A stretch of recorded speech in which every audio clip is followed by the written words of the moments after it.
Assalamualaikum warahmatullahi wabarakatuh. Saya Muhammad Egi Prasetyo dengan nomor BP 2255720 01111031 akan membahas tentang pengenalan sistem operasi iOS 16 yang berasal dari kelas 1 SIA. Baiklah, langsung saja kita kepada slide.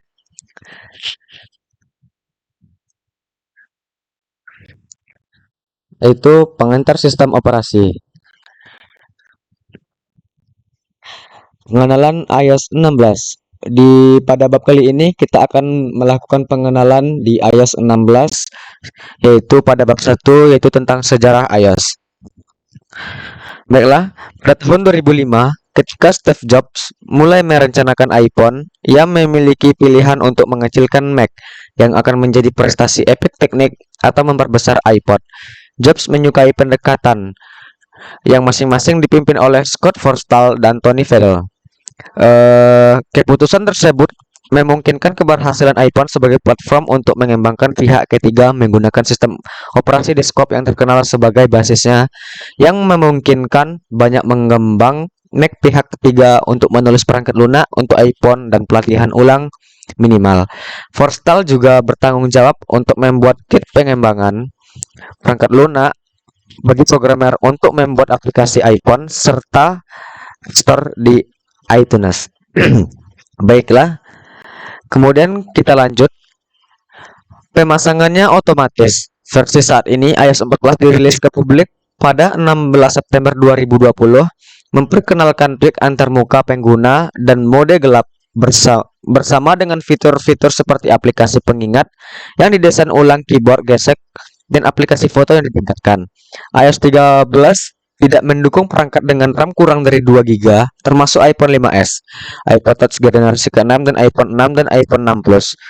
Kemudian, dan untuk iOS 15 dirilis pada 20 September 2021, dan kemudian di tanggal 13 September 2022, iPhone mulai merilis iOS 16 dan iPhone akan mengupdate setiap tahunnya. Kemudian kita masuk ke slide selanjutnya, yaitu adalah bab 2. Jadi di sini kita akan menjelaskan tentang cara langkah-langkah instalasi pada iOS 16. Yang pertama, langkah instalasi itu adalah pada iPhone user pasti ada aplikasi pengaturan. Nah, di pengaturan ini nih kita klik, kemudian kita masuk ke dalam pengaturan tersebut, ditampilkan adanya pengaturan umum yang ada di tanda panah ini. Sesudah kita klik pengaturan di umum ini, barulah kita masuk ke pembaruan perangkat lunak yang ada pada pengaturan yang ini. Kita masuk ke perangkat lunak ini. Kemudian sudah kita masuk tersebut, kemudian dijelaskan klik unduh install pada tanda panah di bawah dan tunggu prosesnya selama 30 menit. Jika tidak mau ke install, berarti iPhone Anda tidak mendukung perbaruan iOS pada perangkat Anda dan minimal iPhone 8 dan generasi selanjutnya. Pada pembaruan perangkat lunak ini, user bisa memencet atau mengklik bacaan unduh dan install ini. Kemudian kita selanjut, yaitu pada slide selanjutnya masuk ke bab 3. Di sini kita akan menjelaskan fitur-fitur iOS 16. Yang pertama, pada iOS 16, Apple menyematkan fitur yang memungkinkan pengguna memodifikasi tampilan lock screen. Fitur ini hampir mirip dengan yang terdapat pada ponsel berbasis Android pada umumnya. Dengan fitur tersebut, pengguna tak hanya bisa mengganti wallpaper, juga bisa mengubah desain tampilan jam, tanggal, termasuk memilih font, warna, dan pada lock screen iOS 16 tersebut. Kemudian, lanjut, Apple menambahkan metode pembayaran pay later atau beli sekarang bayar nanti. Di Apple Pay, pada iOS 16, saat pengguna berbelanja menggunakan Apple Pay ini, akan tersedia pilihan mekanisme pembayaran dengan cicilan. Kemudian lanjut. Di sini modifikasi iOS yaitu adalah menggunakan teks tebal dan yang melampirkan gambar atau foto agar lebih menonjol. Selain itu, notifikasi akan bergulir di bagian bawah layar kunci ini, di bagian layar kunci ini, sehingga jari Anda dengan dapat mudah melihat dan menjangkaunya, tetapi tidak akan mengganggu wallpaper layar kunci. Kemudian notifikasi ini juga dapat diatur agar muncul ditumpukan, jadi tidak perlu menutup layar kunci ya saat tidak menanggapi notifikasi. Kemudian kita lanjut, yaitu adanya mode fokus pada iOS 16. Beralih di antara di layar kunci, tidak perlu lagi pergi ke kendali. Penambahan tersebut pada fokus terbesar pada fokus adalah menyertakan filter yang membantu Anda menetapkan batas untuk menampilkan konten yang relevan dan aplikasi kalender, mail, pesan, dan Safari. Kemudian selanjutnya, Apple menambahkan beberapa fitur yaitu e-message di iOS 16, di mana Anda akan dapat membatalkan atau menghapus pesan 15 menit setelah mengirimkannya. Selain itu, Anda juga dapat mengedit pesan dalam waktu 15 menit setelah mengirimkannya. Kemudian kita lanjut. Di iOS 16 tidak perlu lagi meminta teman untuk membuka halaman web baru.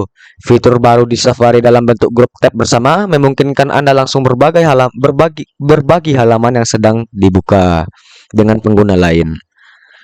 Kemudian kita lanjut, yaitu kita kan sering itu menjelajah internet sambil login ke sebuah website atau membuat akun di sebuah website dari kata sandi yang kita masukkan.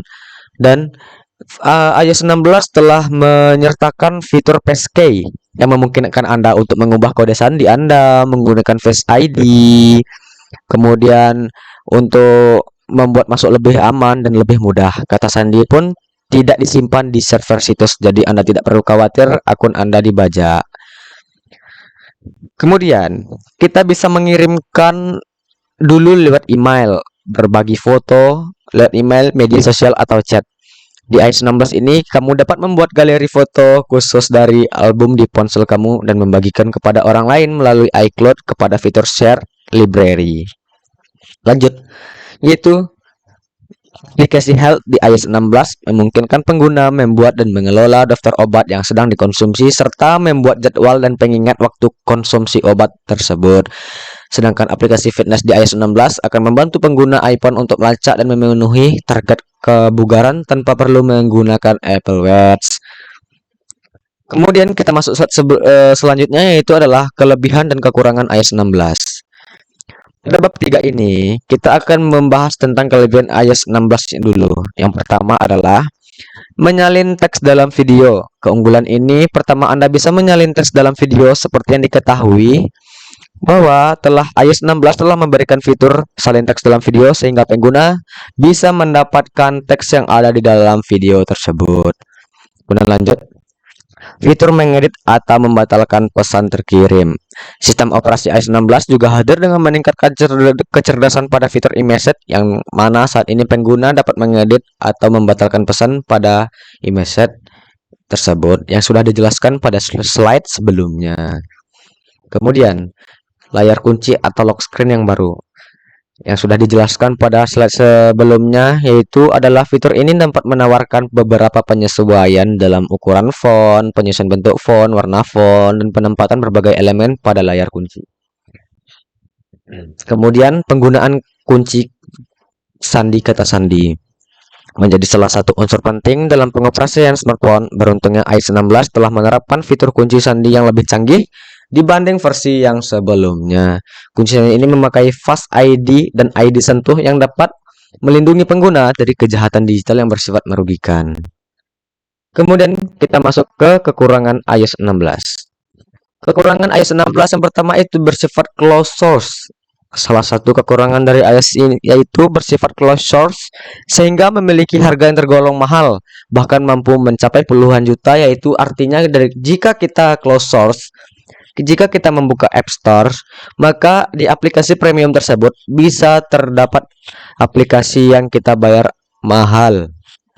Jadi itu saja kelemahan dari iOS tersebut. Kemudian kita masuk ke kelemahan selanjutnya, yaitu proses pengiriman data yang terbatas, yaitu terletak pada pengiriman data yang terbatas karena tidak dilengkapi dengan Bluetooth dan harus mengunduh aplikasi lain untuk dapat mengirim data seperti foto atau video, yaitu aplikasi bisa semacam ShareIt atau dan lain-lainnya. Kemudian kita masuk ke selanjutnya, yaitu kelemahannya itu adalah cukup susah upgrade terbaru. iOS juga memiliki kekurangan di mana untuk upgrade ke versi terbaru sudah susah karena perkembangan fitur pada iOS versi terbaru menyesuaikan dengan spesifikasi HP yang keluaran terbaru tersebut. Kemudian itulah penjelasan dari saya, semoga bermanfaat. Jika ada kata-kata yang salah atau kata-kata yang kurang dapat saya tempatkan, saya mohon maaf. Wabillahi taufik walhidayah. Wassalamualaikum warahmatullahi wabarakatuh.